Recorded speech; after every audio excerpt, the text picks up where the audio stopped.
Dobry dzień, witam wszystkich w przystępnym dzieleku pomyślnego kalendarium.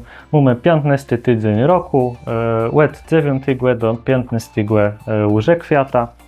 No i też mamy tyle ciekawych, mam nadzieję, wydarzeniów. 9 już kwiata w 1829 roku był największy w dziejach Gdańska potop, w jakim zginęło tyle 10 ludzi, ze 14 tysięcy straciło swoje hecze.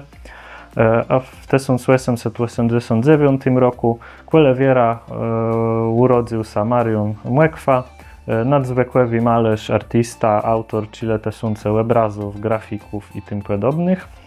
A w 1999 roku w Derszowie umarł profesor Wacław Łedyniec, historyk, znajesz nowożytnych dziejów Płomyrzy i Kaszeb, autor wiele naukowych i popularno-naukowych dokazów. Urodził się w Wilnie w 1922 roku.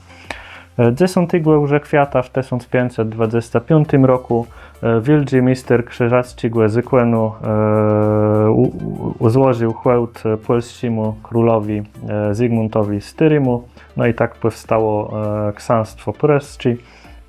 A 11 już kwiata w 1715 roku w Skalinie, kwele Stargardu Szczeceńskiego na zapadnym Pomorzu spadł meteoryt. To odnotowały źródła z tamtego czasu.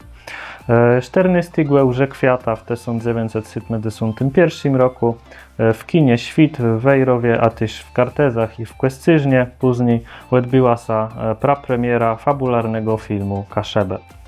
Na 15 już kwiata w 1920 roku w Wejrowie utworzono państwowy szkolny seminarium. To wszystko, życzymy do słuchania w przyszłym tygodniu.